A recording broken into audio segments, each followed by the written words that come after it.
গ্রিনল্যান্ডে স্বাগতম। প্রিয় দর্শক, প্রথম ও দ্বিতীয় পর্বের পর আজ দেখব তৃতীয় পর্ব। চলুন শুরু করা যাক।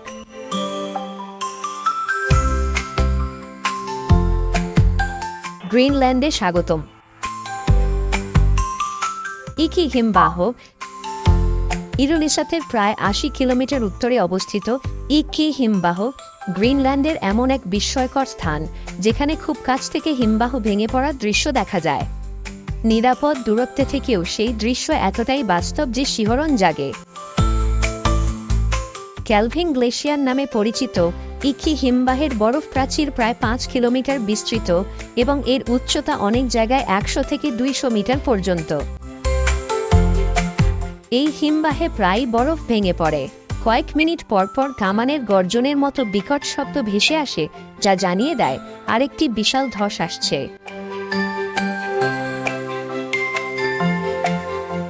যখন কয়েক হাজার টন বরফ ফিয়র্ডে আছড়ে পড়ে, তখন ছোট ছোট সুনামি সদৃশ ঢেউ সৃষ্টি হয়, যা নিরাপদ দূরত্বে অপেক্ষা করা নৌকাগুলোকেও দুলিয়ে দেয়।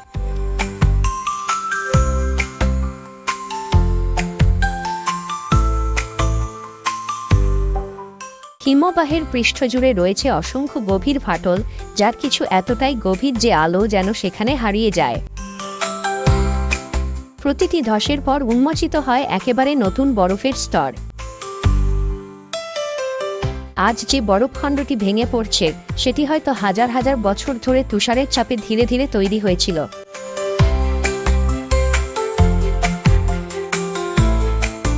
ইকি হিমবাহের সামনের অক্সিজেন সমৃদ্ধ পানি অসংখ্য সামুদ্রিক পাখিকে আকর্ষণ করে। ভাগ্য ভালো হলে ভাসমান বরফের ওপর নিশ্চিন্তে বিশ্রাম নেওয়া ছিল দেখা যায়, যেন এই কঠোর প্রকৃতির মাঝেও তারা শান্তির মুহূর্ত উপভোগ করছেন।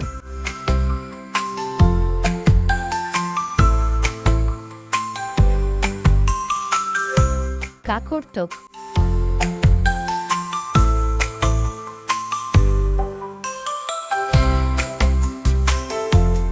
কাকরতকিউ দক্ষিণ গ্রিনল্যান্ডের সবচেয়ে বড় শহর কাকরতক। কাকরতকিউ দেখতে যেন নিখুঁতভাবে সাজানো এক শিল্পকর্ম। বন্দর ঘেঁষা খাড়া পাথুরে ঢালে সারি সারি রঙিন কাঠের বাড়ি দাঁড়িয়ে আছে। কিন্তু এই শহরের আসল সৌন্দর্য শুধু ভবনগুলোতে নয়, এটি লুকিয়ে আছে স্টোন এবং ম্যান নামে এক অনন্য শিল্প প্রকল্পে। ১৯৯০-এর দশকের শুরুতে স্থানীয় শিল্পী আকা হক এই প্রকল্প শুরু করেন, যা কাকরতককে একটি স্থায়ী উন্মুক্ত ভাস্কর্য জাদুঘরে পরিণত করেছে।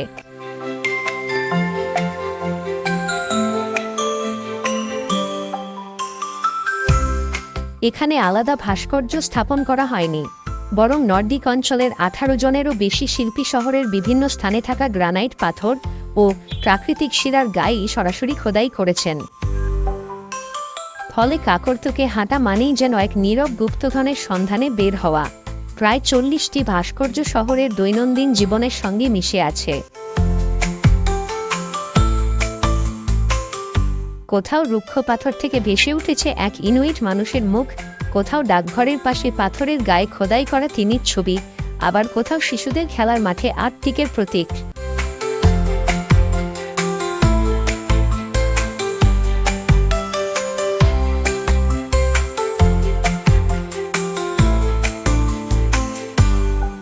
কাকরতকে শিল্প প্রকৃতি থেকে আলাদা নয়, এটি মাটি থেকেই জন্ম নিয়েছে। লবণাক্ত বাতাস, তুষার আর সময়ের সঙ্গে একসঙ্গে বেঁচে আছে। এ যেন মানুষের কল্পনা আর পৃথিবীর ভূতাত্ত্বিক ইতিহাসের গভীর বন্ধনের প্রতিচ্ছবি।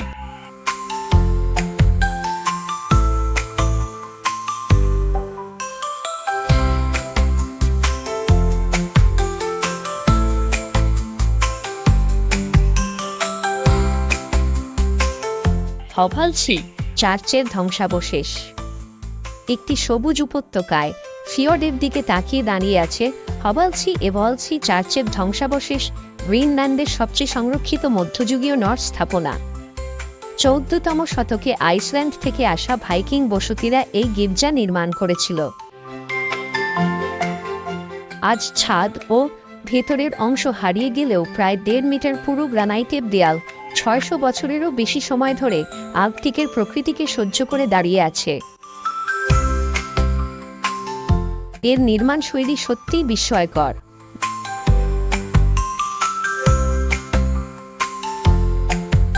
বিশাল পাথরগুলো প্রায় কোনো গাঁথুনি ছাড়াই এমন নিখুঁতভাবে বসানো হয়েছিল যে ভবনটি নির্মাতাদের থেকেও দীর্ঘকাল টিকে গেছে।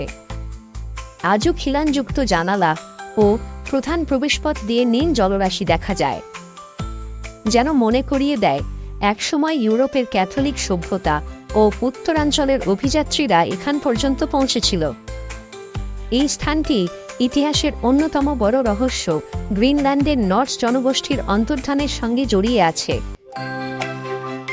এখানে সর্বশেষ নথিভুক্ত ঘটনা ছিল 1408 সালের 14ই সেপ্টেম্বর এই গির্জায় অনুষ্ঠিত একটি বিবাহ অনুষ্ঠান। এরপর ইতিহাসের লিখিত দলিল হঠাৎ করেই থেমে যায়। 15তম শতকের মাঝামাঝি দক্ষিণ গ্রিনল্যান্ডের সব নর্স বসতি জনশূন্য হয়ে যায়। সম্ভাব্য কারণ হিসেবে ধরা হয় ক্ষুদ্র বরফ যুগের শীতল জলবায়ু, বাণিজ্যপথ ভেঙে পড়া, সম্পদের সংকট, অতিরিক্ত পশুচারণ এবং ক্রমবর্ধমান বিচ্ছিন্নতা। কিন্তু এই পাথরগুলো কোনো নির্দিষ্ট উত্তর দেয় না। তারা শুধু নীরবে দাঁড়িয়ে আছে, এক হারিয়ে যাওয়া সভ্যতার শেষ সাক্ষী হয়ে।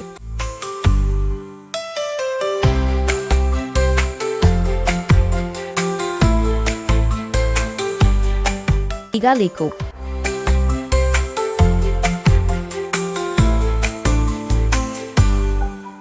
ভাইকিংদের ধ্বংসাবশেষ থেকে খুব দূরে নয় অবস্থিত ইগালিকো গ্রিনল্যান্ডের সবচেয়ে মনোরম গ্রামগুলোর একটি।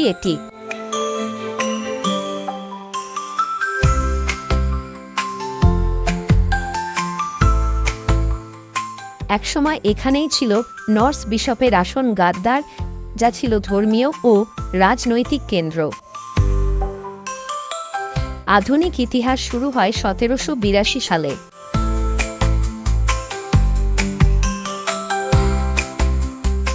নরওয়েজীয় ব্যবসায়ী অ্যান্ডার্স ওলসেন এবং তার ইনুইট স্ত্রী টুপার্না এখানে বসতি গড়ে গবাদি পশু পালন শুরু করেন। তারা গার্দারের ধ্বংসাবশেষের লাল বেলে পাথর ব্যবহার করে বাড়ি নির্মাণ করেন। আজও সেই উষ্ণ স্থাপত্য বরফঢাকা পাহাড়ের পটভূমিতে আলাদা সৌন্দর্য সৃষ্টি করে। বর্তমানে ইগালিকো একটি ছোট কৃষিভিত্তিক গ্রাম, যেখানে মাত্র কয়েক ডজন মানুষ বাস করে।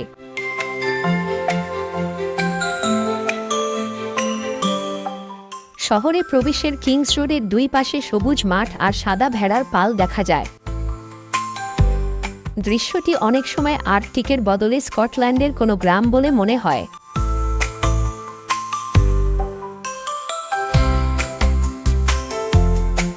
এখানে জীবন চলে ধীর গতিতে, ঋতু ও মাটির ছন্দ মেনে। ইগালিকো প্রমাণ করে হারিয়ে যাওয়া এক ভাইকিং সভ্যতার ধ্বংসাবশেষের ওপরও নতুন জীবন গড়ে উঠতে পারে।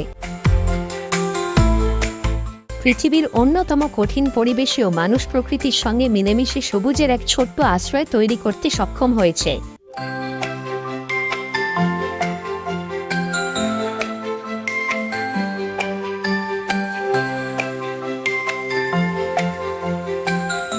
নাশাক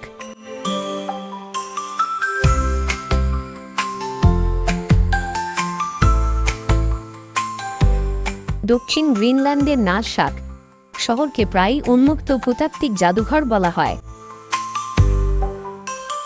কারণ এখানে এমন অনেক বিরল খনিজ পাওয়া যায় যা পৃথিবীর অন্য কোথাও খুব কমই দেখা যায়। শহরটি সমতল ও উর্বর ভূমিতে অবস্থিত।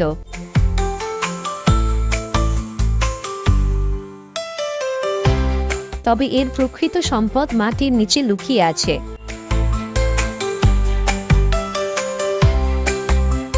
রুবি সহ নানা মূল্যবান রত্ন এবং বিরল খনিজ টুকটুপাইট এখানকার গর্ব। এই পাথর রং পরিবর্তন করতে পারে এবং অতিবেগুনি আলোতে লাল আভা ছড়ায়। কোটি কোটি বছর আগে আগ্নেয়গিরির ম্যাগমার জটিল প্রক্রিয়ায় এই খনিজ ভাণ্ডারের সৃষ্টি হয়েছিল।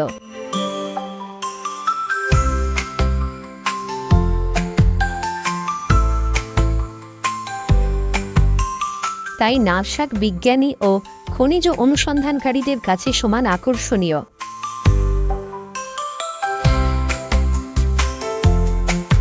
একই সঙ্গে এটি একটি গুরুত্বপূর্ণ কৃষি অঞ্চলও।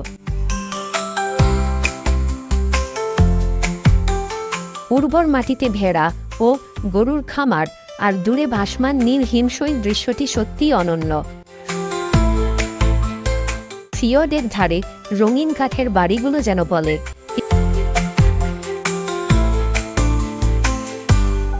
এখানকার প্রকৃত সম্পদ মাটির ওপরে নয়, হাজার কোটি বছরের পুরনো শিলার গভীরে নীরবে লুকিয়ে আছে।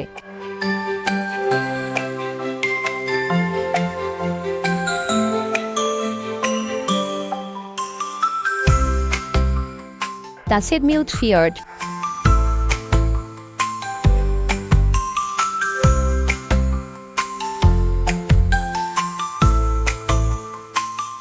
দক্ষিণ গ্রিনল্যান্ডের সুদূর প্রান্তে অবস্থিত তাসেরমিউথ ফিয়র্ড প্রায় 70 কিলোমিটার দীর্ঘ।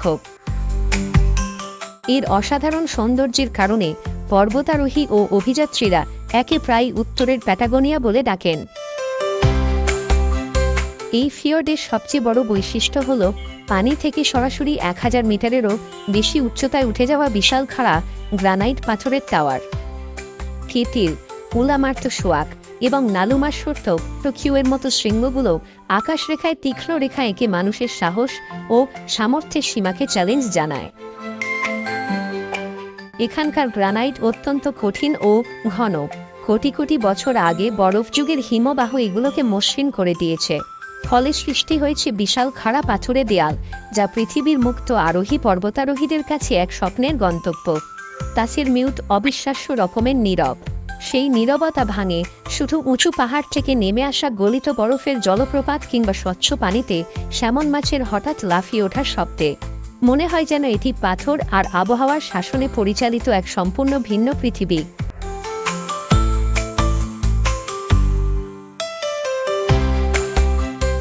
আজ আমরা গ্রিনল্যান্ড সিরিজের 3য় পর্ব এখানেই শেষ করছি। চতুর্থ পর্ব দেখার আমন্ত্রণ রইল।